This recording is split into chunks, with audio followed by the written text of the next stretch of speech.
Today on the podcast, I have an amazing woman, Engel, and she is the publisher and founder of the Collective Book Studio. Um, she she helps to independently publish food, lifestyle, gift, and children's books. And today we're going to be talking about who she works with and what an independent publisher does and how that's different from self-publishing or a publishing house that's a little bit different.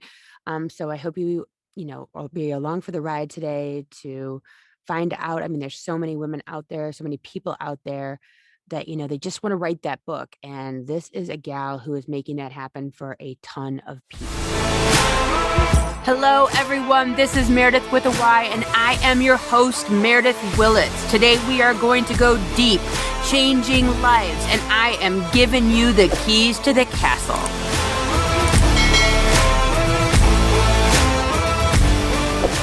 Everything in between. So thank you for being here today, because everyone I know is connected to you in some way, shape, or form, and I'm so excited to share you with my listeners.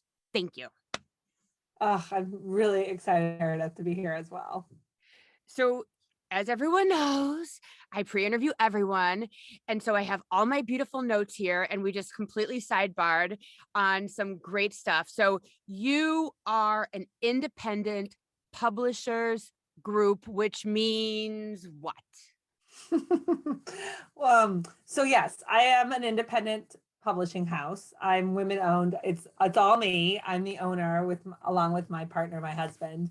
And I founded the company almost 3 years ago. We are based out of Oakland, California, and we publish books, but we publish them a little bit differently. I call myself partnership publishing, meaning we really work with our clients. We don't acquire their IP, their intellectual property, which traditional houses would, and then they would buy back those rights. Instead, rather, I see ourselves mostly as like, how are we going to brand you within this book? What is your why? What is your purpose? And they pay us a creative fee to really, really work with developmental editors, with illustrators, with graphic designers, with the entire make team that it takes to make a book, as well as a branch of us that are myself included, that have to do with like the marketing and the sales piece. And so that they're not in a funnel, and they're really with people who have decades of experience within the traditional publishing space. That's what I do. Because it's getting loosey goosey out there in the publishing world. Totally. I mean, I'll watch a TikTok and they're like, okay, go to Canva and create this, and then have it like auto publish it over here on Amazon, and then shoot it out in the world, and you don't even need to have any inventory. Wow. And I'm like, okay. And then you have the other thing where you're like pushing your book out into and praying to God someone bites, and you're this like beautiful kind of in between space where you have this amazing editor, you have all these great tools. Because like for myself, I'm over here running my mouth, but thank God I have my editor Caroline that's going, beep beep beep, let me fix this. I have an editor, and she's making the music sound good, and she's introing and outroing, and I have someone to talk to. I have someone to get feedback from. That when you're doing this independent publishing, which there's a lot of people that are doing that right now, and then their book just sits, I mean, they don't have the team that you're providing with your company, which is amazing.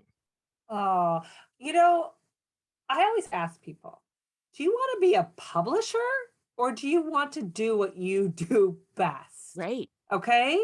So people don't realize when you go into this self-publishing space, and yes, you're right, Canva, Blurb, Amazon platforms. Oh, I could literally create a Word document, create it into a PDF, Right. upload it. I don't need any typography skills. I don't need any illustration skills. I literally can type it in Word and use just sans serif, and load it on up, right? And maybe I sent it to a friend of mine or through a service and I got punctuation, okay? Or Grammarly. I could even buy Right. a platform, right? Right. Check it on Grammarly. And I say, whoa, You mean that we've created a society where we need something so instant, so fast that we just and that we have this platform where everyone can instantly write a book or instantly become a publisher. And I'm sort of saying, okay, I'm listening. I hear people. I Yeah. hear this like symphony of voices behind me saying publishing is archaic. Publishing is too slow. It takes 3 to 4 years. I have a voice. I have something to say. I have a business. I have this baby in me, and no one is willing to like let it go. We're Yeah. moms, right? Yeah. Imagine if someone was the book is like a baby. Imagine if someone said, sorry, you got to hold that in for 3 years. Right. Or it's not good enough. Or Or it's we not good don't enough. like you Yes. and you can't Yes. even come in the door because you don't have a following of 10,000 or Correct. You're I not a celebrity. you're not a You're not celebrity, right? You're not a Bravo housewife. I'm like, for the love of Pete, and I tell myself that all the time. We talked about that in the pre-interview. I'm like, oh my God. And nothing against Teresa Giudice of the Housewives, but I'm like, shit, she's got like 3 books out there. I got to be able to do this too. You know what I mean? But there's that intimidation factor between myself and your, I don't know what is the word of the publisher, like that's over there that I have to like, that's not you, but it's not self-published. What is that publisher called? that's called the traditionally published, right? Okay. From you're Yeah. traditionally published by Random House, Simon Schuster, HarperCollins, Abrams. I mean, I could keep naming them. Chronicle Right. Books, 10 Speed, where I've left. Okay, so where I've worked, you could totally do that, which is usually agented, and then you're paid in advance. They acquire your intellectual property, and honestly, let's say you're developing characters or something and you get or your story becomes a huge Netflix show, you get part of that royalty, but you don't own that, right? Like, so how they, as you see in Hollywood all the time, oh, that movie, that show is adapted from Yeah. a book. So what I thought about for myself, Because you were in that world. I mean, of course, yeah, I was like you there, didn't yeah. just like hatch 3 years ago and be like, oh my God, I think I'm gonna be a publisher. No, like this is your wheelhouse. I mean, this is where you come from. Yes. Well, I remember when Amazon, this is over 20 years ago. I started my first job in publishing was over 20 years ago, in 2000. And I was right out of college. I'm a comparative lit major and creative writer. And of course I get a job in marketing. And it was at Publishers Group West, which is now Ingram, the largest distributor in the world, pretty much, and a ton of independent publishing houses. And at that same time, there was this guy named Jeff Bezos. Okay, Stop. just 20 years ago. It's not that long ago. Yeah. And Jeff Bezos was a book retailer. Yeah, I remember that. Yes, that's how Amazon like was birthed, right? I mean, yes, he was a it. book retailer. So all of a sudden, we are selling Amazon alongside Walden Pond, right? Like you're shopping at the mall and you're like, Walden Pond, Borders, great bookstores, right? In the Midwest, where I'm from. And I just thought about this, that, Amazon was talking already over 20 years ago about lightning source and print on demand. And we're kind of like, we're publishing houses. We're kind of really slow. We're really slow to the game. We were like not listening. We didn't think a lot about it. And now what I felt was, now over 17 years later, I was like, hey guys, in my traditional, I'm like, Amazon is $1 billion industry in just publishing. Yeah. So let's just be real. This is a model that's staying forever. Right. It's a business model. It's a publishing model. Traditional publishing is a publishing model. So I thought, as an entrepreneur, and I know we're going to get to this juicy part of my life, I was like, whoa, I want to start a different business model. I want to start a model within my space that literally is like, if self-publishing works for some, but I would probably challenge that it's not sustainable, and same with traditional. And one of the reasons I think that my model is going to have some real sustainability within the publishing space is that we are a guard, right? We take traditional submissions. We make sure that, like, for example, everyone has blinders on. Everyone does, right? And so how are you writing? How are you portraying? Is this really like coming authentically from your voice? And Mhm. how are we using words? Because they do matter. And we need our editors to manage that. Yeah. And then we also need production control, right? So we're a lifestyle publisher and a gift and a children's publisher in children's books. Like, our depiction of characters, how are that you got to, remember we talked a little bit, and we can go into this about Dr. Seuss and the decision that both Dr. Seuss Enterprises and Random House made. I applaud shelving those books. It is so key that there are people within the traditional space that have an eye on how our culture is going to, I would say, represent to our future generations. And I feel that the people in the collective of who I work with, we believe that we're sensitive, we're creators, we're artists in some way of the book. Yeah, and there's like 3 things that I want to make sure we touch on. Of course, we're going to go back to the Dr. Seuss because I just thought that was such a great conversation that you and I had that day, and I want to go through it again. But I think that there's maybe, when I'm looking at it, we've been through kind of this weird space of like do-it-yourselfers, and I think it has a lot to do with how we were raised and our generation of, like, I can book my own vacation, I can go and do my own taxes online, I can do legal Zoom, like everything is a do it yourself. Like, and if you're not doing it yourself, you're a wussy. Like, go build a garage, go finish. I remember being a single mom, literally finishing the walls of my basement, 26 years old, using one of these hammers that like a bullet shoots out of it. I had no business using this, but it was a do it yourself, try to save money, faster, quicker, stronger right now. Don't want to hire anybody.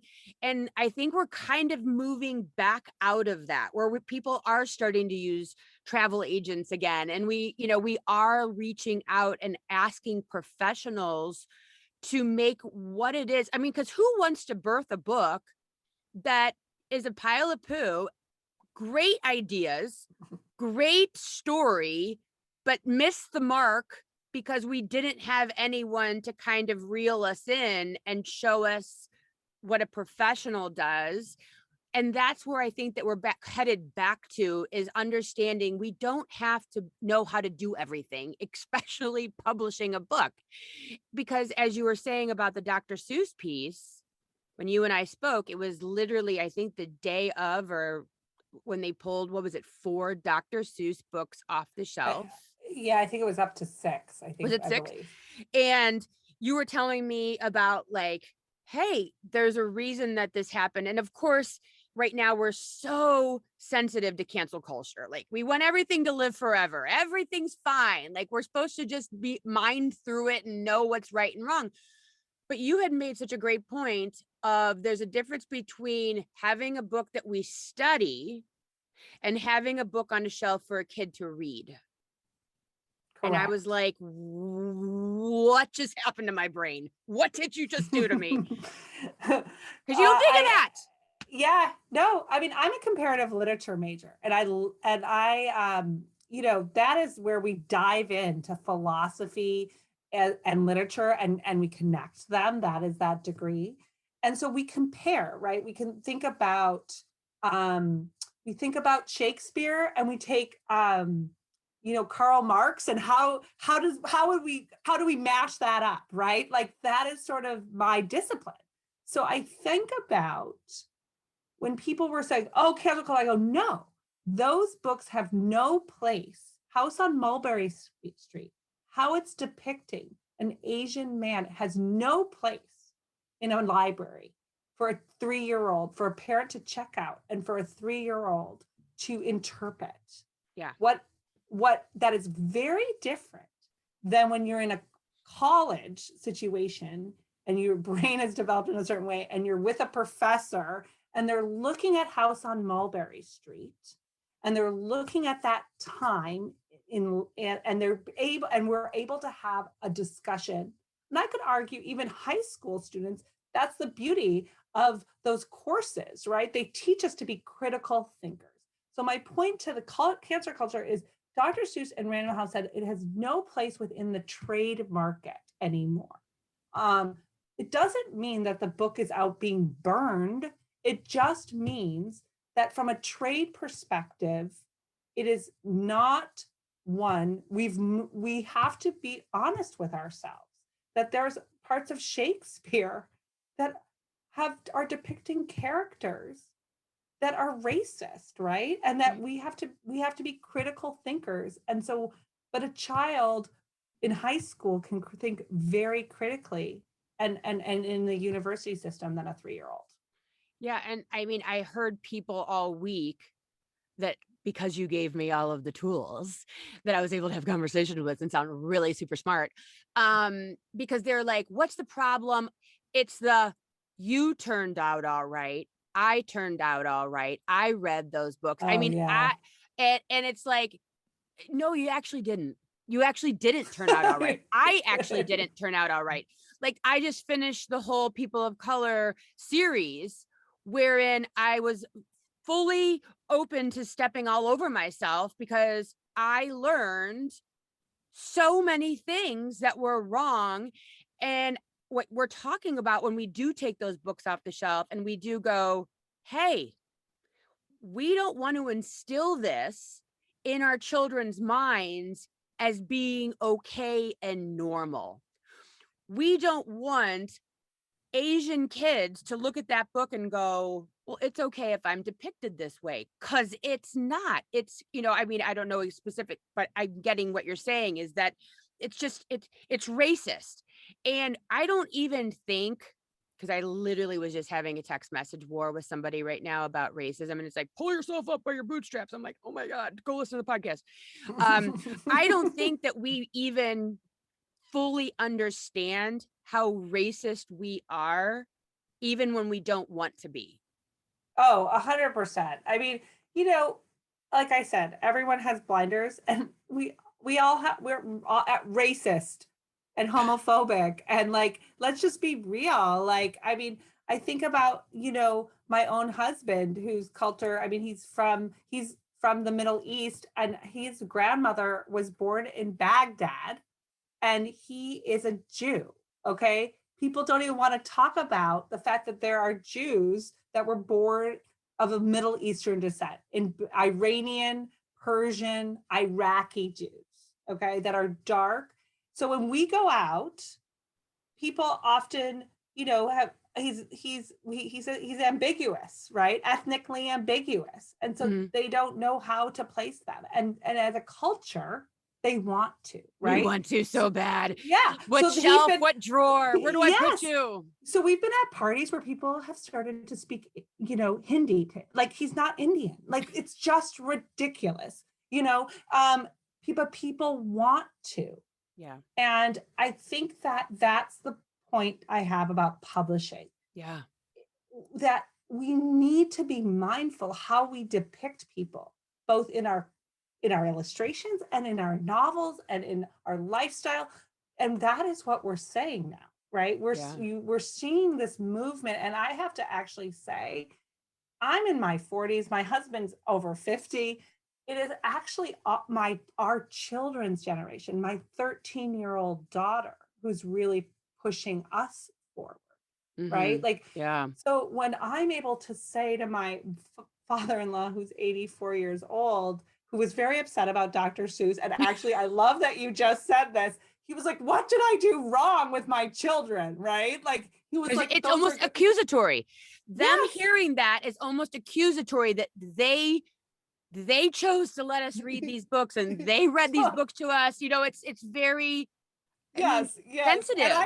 Exactly. And he was like, "What did we do wrong?" And I said, "Listen, you didn't do anything wrong. Right. But what we're telling you is that there is a responsibility to society and future generations to really look at what was depicted 100 years ago And Yeah. and now I think about my own daughter, right? Who's at Oakland School for the Arts and a theater major, and she's almost 13. And the way she talks about gender, it's like, Mhm. it's so different at the dinner table. It's Her amazing. idea, it's It's amazing. amazing. These kids are so amazing. They're so much smarter and get it so much better than Yes. we did.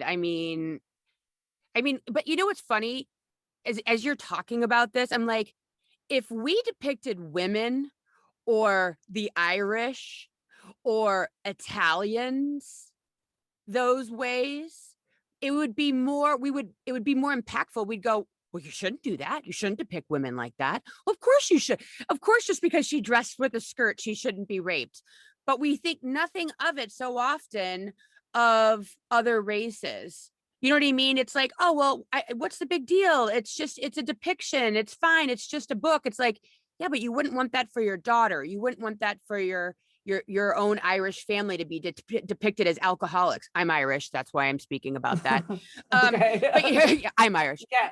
Well, O'Brien. no, that's really, really, really true. And I turn it back because I'm a grandchild of Holocaust survivors. My Mm. mom came here from, and my grandmother, both my parents, my grandfather lost everyone in the Ugh. Holocaust, and my grandmother, um, they both escaped, but my Wow. grandmother, they escaped, and her brothers escaped. But I turn it back because at that time there were children's books that depicted Jews as rats, right? It I mean, depicted, it was just awful, right? yeah. And I have to say that, you know, all those books, of course, are banned. And Germany now is the right to return. My brother has a UK like my brother is actually a UK citizen now because of our roots in Germany. So we do have to take responsibility that these depictions do really put something into our society and our culture. And so Wow, I'm going to yeah. go back. I'm going I to go love back that. to why So I do visceral, but it's so so visceral. visual. That's so visceral because just because it's not, I mean, and it's like, I don't even want to say the words, but just because the depiction is not that severe as to be a rat, it doesn't mean that it's not wrong. And so, like, oh, well, no, we just need, and a kid's going to read that book and see themselves. And we need to be mindful. If you look back centuries, millennials of years, a society we learn from by the books, by what's left behind in writings on walls. And I mean, truly, the writings of and works of a civilization is the civilization. It's how it is made, it's how it's survives, it's how it's pushed forward. I mean, look at the one argument that we have is change the damn books in school so that kids can read real history. How profound is that? Real history. Correct. So let's talk about social media, right? Yeah. So that's why, we got Twitter, we got, I don't even know anymore. My daughter just downloaded something else, but there's like TikTok and there's Instagram and there's all these platforms right out there. And I ask of everybody, right, that words really do matter, what we write and how we, I love that you're bringing it back to how we almost see a moment of our culture at our time. And so that is what the Collective Book Studio, I am set to do. I'm set to say, okay, I hear you. Traditional publishing is acquiring IP, acquiring all your ideas, is taking really long, but self-publishing can also go down a road, I would argue, where we can't even tell what is said, what is like good, what's not good, how it's been edited. And that is why librarians and booksellers, it's really hard. And I agree with them. I agree with my colleagues here. They're not going to buy most self-published books into their institutions or Yeah. into their bookstores. Why? Because they can't read every single book right out there. I mean, there are thousands and thousands of books out there, and they can't decipher what is editorially sound. So they look to publishing experts to You. guarantee, to guarantee that we put it through the lens and the values that, I gotta say, there are some publishing imprints that I don't agree with, right? That are conservative out there, but also the librarians know those imprints, right? Know those publishing houses print those certain types of Oh, books. gotcha. You Gotcha. see what I'm So saying? yeah, So, yeah, so like my house, the Collective Book Studio house, we're never going to print one of those kinds of books. We're a right. brand, right? And then, so like, I hope that people understand when we print, our new children's book, Gratitude the Great, it's located down in Los Angeles and the boardwalk of Venice Beach, the whole scene where you have just this incredible scene of all types of people, someone with a wheelchair, two men holding hands. Like, it just shows a child, like, really the diversity of culture. And those are the types of books that I hope to bring into the world. And I mean, I've had so many gals, and I'm going to be having so many gals on, of people that you are currently working with. I know you did the Dear White Women book. Their Sarah and Misasha's book will be coming out fallish. Yes, October. October. Did you get to interview them? They're fantastic. Yeah, they were on this last Tuesday. Their podcast came out, and I think we actually mentioned you, of course. So shout I out. gotta listen. I want to listen to it. So if everyone, okay, so yes, I am so proud to be the publisher of Dear White Women, by these two fierce Asian warrior women. I mean, they are amazing, Smart, brilliant powerhouses Yes. that know what the hell they're talking about on another level. I mean, I was literally shaking in my boots like to interview them because they podcast for a living and they're both Harvard grads. But yeah, so you're doing that book. And then I know you're doing another gal's book. It has to do, or you're in the works. It's like a connection book between mother and child. Um, I'll put it in the show notes, or I'll message you. So Caroline, I'll let Caroline know if she needs to take this out of the podcast or not. But it was, so you're doing a lot of important current stuff with women that you have identified that has a really amazing why, that has a really amazing story. You're seeing that in the person. Because I was asking you, like, well, what do you need? Like, so everyone that's talking right or listening to this right now is going to go, oh, I have a book. Oh, I have a book. Oh, I have a book for her. Cause I know my sister, like she's writing she already wrote the children's book, but she doesn't have it. And you said you need a sample of the writing, roughly a table of contents, and you get submissions, like a ton of them, like on your website, right? I mean, like you're in it. You're deep in the submissions. Yes. And children's is probably the number one category we get, and the hardest, because to people, honestly, it's very hard to write a children's book. It is not easy, and it's expensive to invest in because we pay our illustrators, we really we pay our development to editor. We just acquired a book, for example. It's an awesome book called Enamel the Camel by this really fun dentist. But like, we're also making sure, like, it's so important to us that we even put it out for a sensitivity read, because the camels are located in the desert, and we want to be very, very, very mindful of Islamic culture. So like, there's all these little tiny things that people do not think about when they're writing and depicting, and how we have to move our society forward, that I'm really proud of my team and how we're publishing. And so children's books in particular, we'll take it and it might be awesome, and the illustrations are awesome, and I'm so excited to publish this book. But just taking that extra step is then why a librarian will go, yes, we want to work with the Collective Book Studio. Yeah. We want, or a bookstore. Yes, they're paying that much attention to the editorial, the editorial, and also the illustration in the entire book. Because it's not just about birthing yeah. this thing. It's about getting it on shelves and someone actually buying the darn thing. Yes. And so we need that trust from you by way of the bookstore, by way of the whatever it is. They know you and they're like, oh yeah, okay, this has been vetted.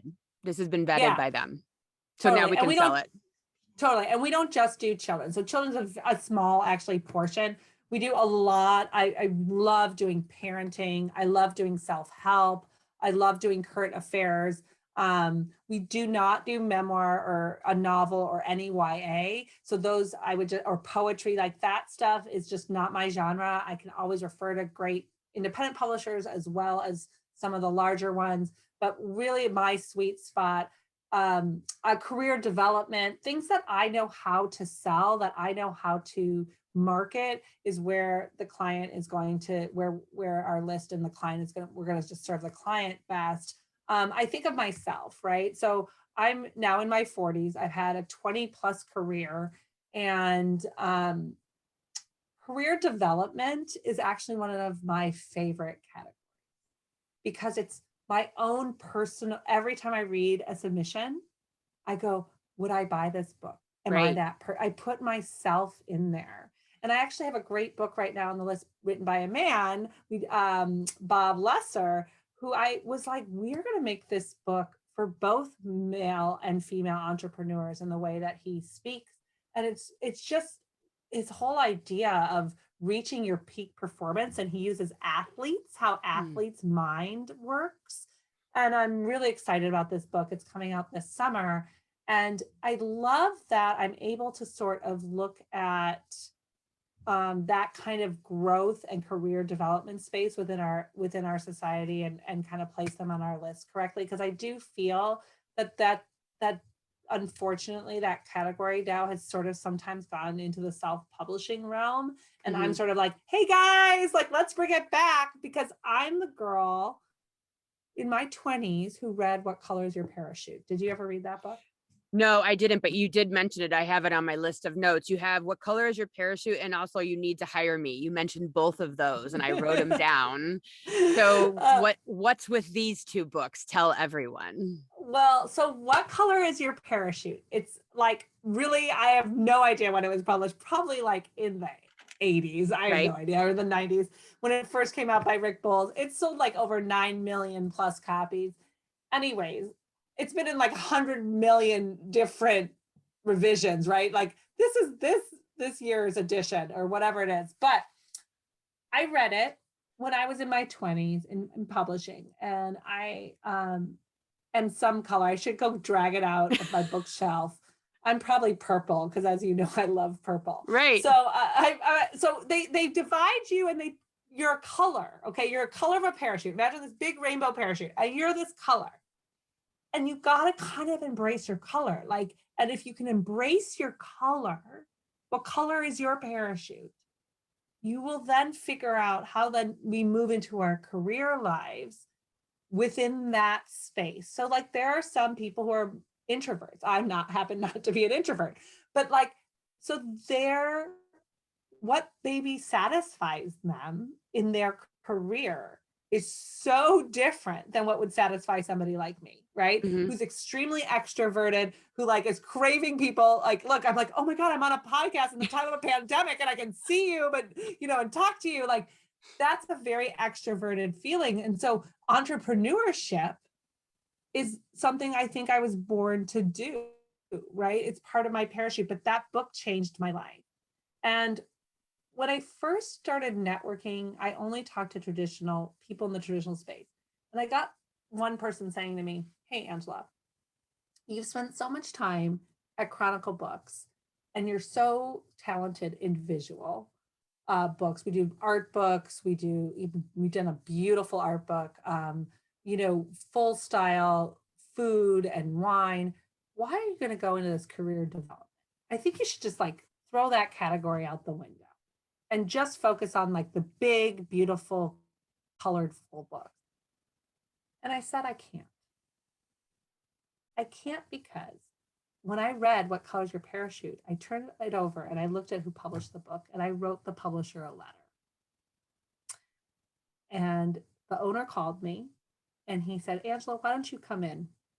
And I sat in his office and he goes, we're going to find a job for you. Because in that book, it told me if the job isn't written, write it for yourself. Yeah. That was my color. So I just followed my color.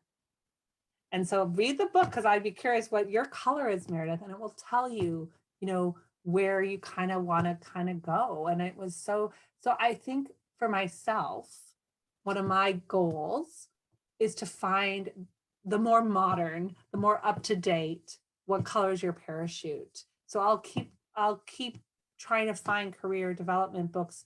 I've got this incredible book with Fran Hauser, a career workbook. Like, I'm going to keep finding these women and these men who are writing in an interesting space, because I do think that that is what we're craving right now as a society. What is our why and what is our purpose? And not just in all our things that we do, not just our business lives, but in our personal lives as well. I love that so much, because you had mentioned that before in our call about the why, and that's the name of my crazy podcast. But when you do get bogged down or overwhelmed, or you're, you know, I'm not making money from this, or gosh, I want more people to listen, or, whatever it is, if you stay inside of your why, if you stay in that moment where you flipped it over and you're like, I want to be a part of what that just happened right there. I want to be in that energy. I want to be that person, so that when they flip the book over that changed their life, which so many books change people's lives. I mean, we hear it, like Eckhart Tolle, and Yes, the I love untethered, Echo. right? He's Yes. a genius. And the untethered soul, like everyone's reading, these certain books that are changing their lives, and to turn it over and see your name, that's breathtaking, or if someone listens to my podcast. And so if we kind of stay and go, I'm doing this because it's my passion, and it feeds my soul on a daily basis, and I love this more than, and if one person texts me and says, great podcast today, you literally changed the way I just saw Dr. Seuss, and what, that whole thing, like, that's a game changer to me. That's life changing to be a part of that. Yeah. I mean, this conversation, by the way, we've gotten like really heavy. And now I love that we're like going more light, because I want people to see how optimistic I think both of you and I are, right? Yes.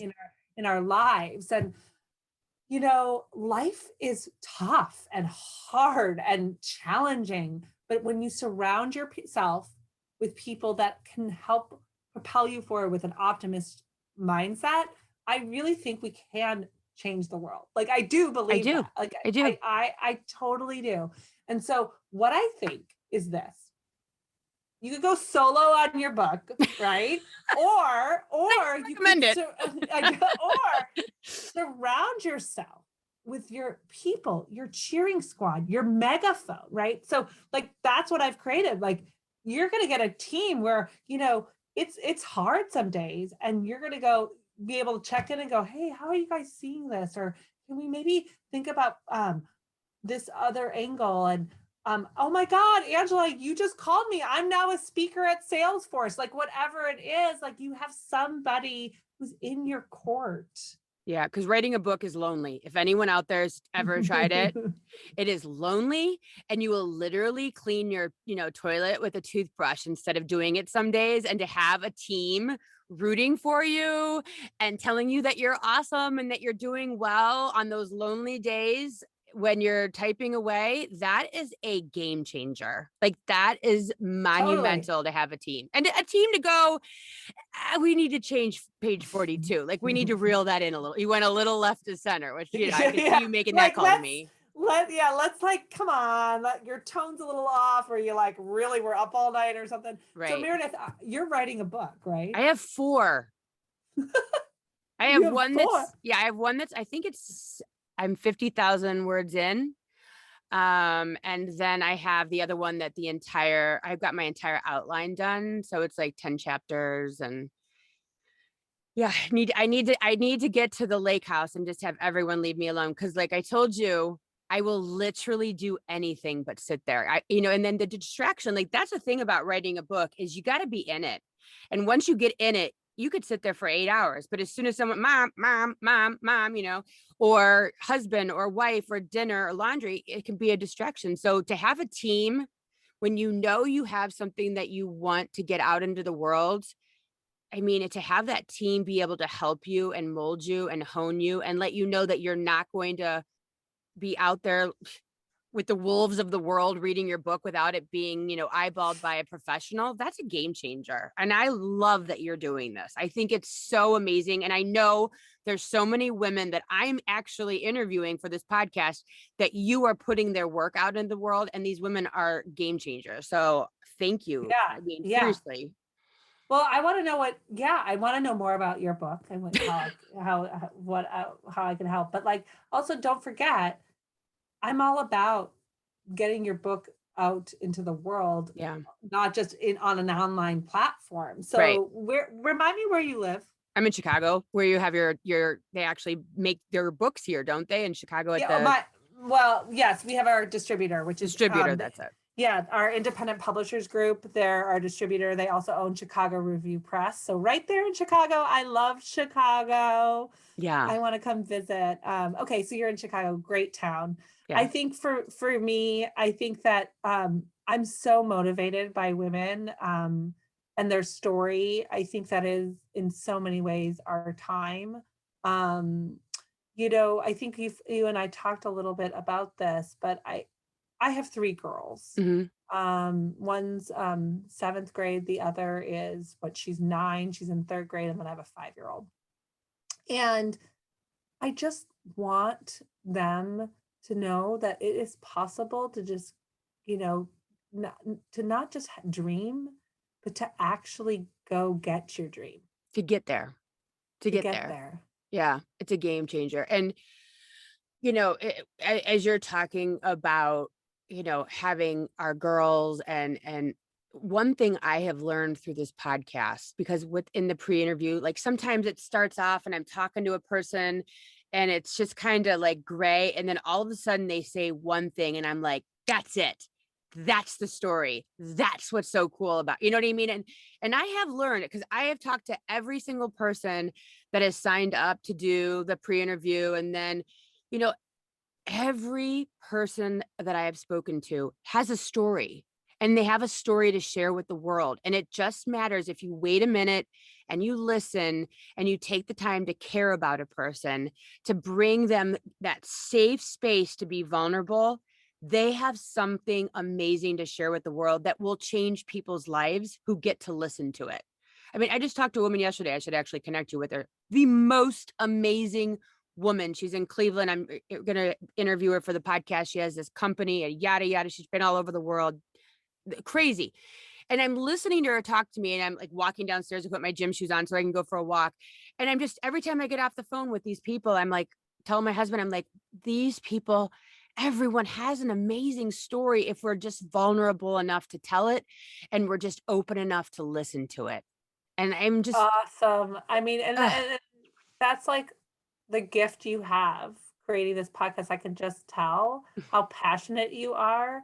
And that's, yeah, you are, you guys. I mean, I'm glad that all the listeners know you are so you're so passionate. And that's how I feel about people and their story. Yeah. Right. So like I saw that people were really frustrated. They were like, I'm not getting published. I have a agent, and like, come on, who is getting a 6-figure deal for their book if you're not like a politician or a celebrity or like some huge have a huge platform. Right. So the fact is that you're right. You just said it. Every person matters, right? Every human being has a story on the planet that really does matter to them. But yet how they channel that.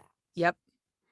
Not everyone is a writer. Let's just be real. Yeah. And so I ask that people slow down and say, okay, how do you want to translate this story? We're not saying we're not listening.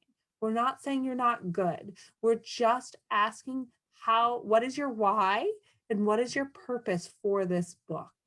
So good. Well, I just love what you're doing. I love all the women that you're working with. Angela Engel, she is the founder of the Collective Book Studio. Check her out. You're on Instagram at the Collective Book Studio. and it's thecollectivebookstudio.com for people to connect with you. Is that correct? It's actually thecollectivebook.studio. Look, you know what? I have that written and I thought I screwed it know. up. So thecollectivebook.studio, then .com, or is .studio the .com part? I know, it's so confusing. Are we gonna edit this part out of the podcast? They're getting all this insanity. They're gonna have to listen to this.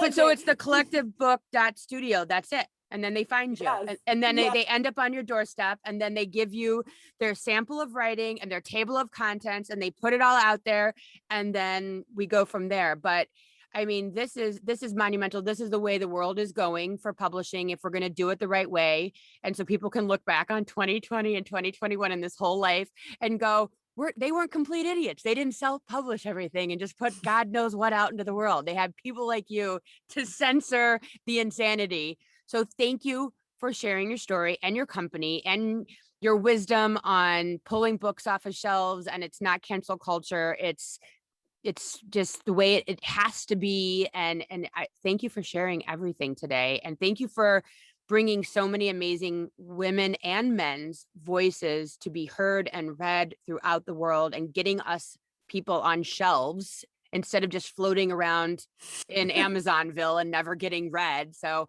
thank you for that. But I appreciate you being here today. Oh, you're really sweet. I really do want people to know that I only could do this because of Optimism and other people that I meet, like you, Meredith, who can allow me to like share the story, right? It's lonely, right, to be an entrepreneur in some way. Yeah, it is. And so I always think, and look, I am climbing really a big, big, big mountain here. Yeah. Because it's traditional publishing. Random House, haven't they been around since like 1600?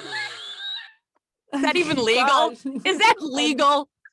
I mean, it's like I'm like the knocking on the door, like this little women-owned independent out in California, being like, hey guys, hi, you guys are not listening to society, right? And there's this self-publishing Amazon world, like huge, and you're still not listening. Yeah. So I was like, no, we're gonna listen. We're gonna listen. So I want your listeners to know that I'm listening, that even if you have a self-published book, like already, don't worry. It doesn't mean you can't redo it. It doesn't mean that you can't rebirth it. It just means that it's time for us to really listen to what our society is asking of us in this traditional space. We saw it especially, with Black Lives Matter. We have done a horrific job, to be honest, in supporting particularly Black people and all people of color in story and publishing voices. So I hope that my children, I hope I'm building this so that my children, your children, our children will just remember this period of time and go, God, we're really doing this differently. Yeah. I can feel it. I feel it too. I tell you, I can do looking like the Earth. It's Earth Day today, right? Oh, that's right. Yeah, that's fun. And I just changing feel like the Earth. I just feel like our kids are so attached to the environment. My daughter, when this pandemic first started, was like laughing at her phone about this like meme that was like just going around, and it was like this, like all of us, these old people, like basically destroying the earth and like giving us this time to all be indoors so that the earth could rebloom, so that, the pollution stopped driving all your cars. And I just think I do feel it. I do. I feel it too. I feel it too. Well, thank you so much. Don't go away. I'm going to hit stop record here in a minute, but thank you so much again for being here. I really appreciate it. You're the best. You're just the best. Thanks for listening. If you would like to connect on a more personal level, head over to meredithwillits.com or on Instagram at Meredith with a Y for behind-the-scene footage and outtakes. Please subscribe and come back each week for more Meredith with a Y. Thanks again for listening. Cheers.